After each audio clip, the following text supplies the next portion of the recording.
Hey everybody, welcome back to the channel. Hope you're all having a great day once again. Today we're going to be looking at the Talaria and the Surron side by side. This is probably the most requested video I've gotten since I've opened up the bike. So that's what we're looking at today.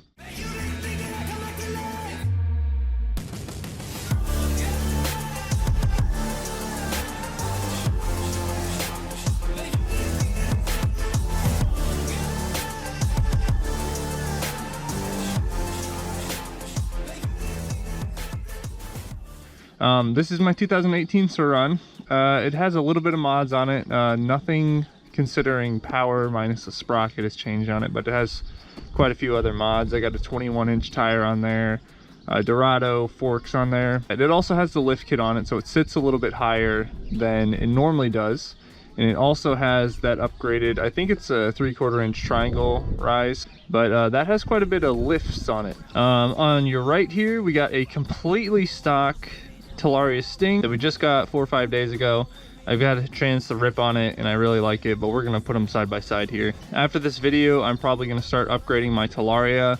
I'm basically gonna take this whole front setup with the fork and the 21-inch, and I'm basically gonna flip-flop them. But the Talaria right now, 100% stock. I haven't done a darn thing to it. So as far as power goes with the two bikes, on the stock Surron, you're rocking a 60-volt, 62 amp hour battery. The controller down there, I got the X controller on there, so the bike does 5,000 watts. When you buy it, they say that it does 45. I've never been able to do 45 on that bike. I've only ever gotten to 41 or 42. The speedometer on the Surrons, a lot of people already know this that own Surrons, they are off even if you switch it to miles per hour. The speedometer will read 46 or 47, but when I pull out my GPS tracker, the Surron, it's about 5 miles an hour of difference. So as far as I can tell, I've never been able to get over 41 or 42 on the Surron. The Talaria, on the other hand, is rocking a 60 volt, so the same voltage as the Surron, but this is rocking a 38 amp hour battery, 38.2 actually, or something like that. So a little bit bigger of a battery here. Amp hours is going to get you more range, so that's always, you know, welcome with an electric bike. The Talaria is also able to do 6,000 watts, so it is able to put out 1,000 more watts than the Surron comes stock. As far as suspension goes, when you buy the bikes, they have the exact same suspension. Fast Ace on the Talaria for rear. Same thing came with my Surron, which I still have on there. I don't have a problem with those rear shocks. I think they're great. I think they're 450 pounds. You're able to buy a 550-pound spring, but I haven't found a need for it. So I just leave those. I also got my Surron in 2018 with the same exact RST Killa fork. The one that came with my Surron was white. This one's just black.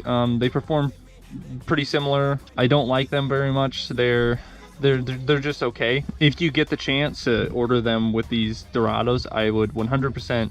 It's an extra grand on top of the bike, but it's 100% worth it if you can get those Dorados for $1,000. Normally they're 12 to 1,300 bucks. The Talaria comes with a gearbox where the Surron doesn't.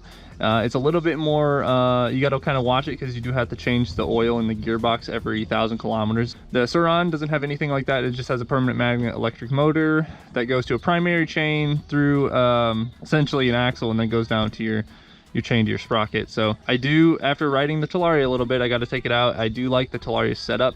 It is much quieter, and I love the gear changing ratio on it. So looking at the bikes here, I actually have a like spacer on the bottom of my kickstand down there because I have so much of a lift on my Surron. So the Surron right now is sitting just a little bit taller than my Talaria, but it's only slightly taller, and that is a big deal considering that has, you know, the 21-inch, the rear linkage lift, and the seat lift. That only sits slightly taller. One big thing that no one mentions with the Talaria and the Surron, the seats. The Surron is known for having a terrible seat. I have a Luna Cycles upgraded seat on there, which is a lot better than, you know, the stock seat, but it's still not very comfortable. On top of that, the Surron seat doesn't cover a lot of space. You can basically, like, just right in the middle, right on this little dip is where the only place that you can sit. It gets very uncomfortable, and it's bad for when you're in turns. You can't shift your weight, or when you want to do wheelies, you can't really shift your weight all the way to the back like you'd like to. The Talaria seat is much better. You have a big long seat that comes all the way almost as far as back as the extended fender. Just has a little tiny fender back here, just like the Surron kind of did. I'm going to get a longer extended fender for that, but the seat is much better. It has a much better profile, which allows you to shift your weight all the way back here if you want a wheelie. And if you are in a turn, it allows you to shift your weight a lot closer to, you know, your center of gravity, so you can do that just a lot better, which I like. As far as the wheels go, the wheels on the Sur-ron and the Segway come with basically the exact same wheels. The Sur-ron comes with two of those 2.5 inch wide tires, front and back. The Talaria comes with the same exact tires for the front, and then it's the same 19 inch in the back, but it's slightly wider though. I think it's 2 3/4 inch. I really think a big downfall of both of these bikes when they ship is that your rear tire, the bikes have a lot of power, but that rear tire spins out constantly because it's just too thin. The real difference is this next section we're going to talk about is the width of the bike. Looking over here at the Sur-ron, a lot of people know it's a very thin profile bike, which a lot of people may like. It does have some restrictions though, like this back tire. I did have a 3.5 inch wide tire back here, which gave it much needed grip, but there's a problem because your rear swing arm is not made for, you know, a tire like that. It's when they designed the Sur-ron, it's strictly pretty much made for this. Over here on the Talaria, they upgraded that extensively, so you got a much wider bike. It's probably 2 inches wider than the Sur-ron, and that gives you a ton of room down here on that rear swing arm, because the swing arm is an inch and a half wider. Huge upgrade on the rear swing arm for the Talaria. Headlights on the bike are exactly the same. Stock handlebars are the same. I got a you know, Pro Taper 3-inch rise on here, which I got another one for that too, so that's going to raise the bike up a bit. Sur-ron has that classic display, and you got your sport, you know, eco mode. Anyone that owns Sur-ron knows all that setup. And then over here on the Talaria, you have, you know, same switch in the middle. You have basically an egg rider display here. It's not technically an egg rider, but it's kind of an egg rider. So yeah, when you turn on your bike, it's gonna flash weight up here, and then over here on this side you click start. Now it says ready, and once you're in sport you can hold down the middle M button here, and that'll change the eco. There's also a whole menu settings in there, so you can change your gear ratio, your kilometers to miles per hour, you know, whatever you want to do. It's a lot more customizable than the Sur-ron. You can also adjust your regen level on that display, which you cannot do on the Sur-ron. If you own a Segway, then you can edit the regen level on your smartphone with a controller, but Sur-rons, you have to have a special cable. They ship with basically the same brake setup. Talaria is being a little bit better if I had to compare them. Big upgrade from the Sur-ron to the Talaria is going to be, you know, your power cables. So right here we got, you know, your communications cable, and then you got your positive and negative. This is the main, you know, power for your Sur-ron.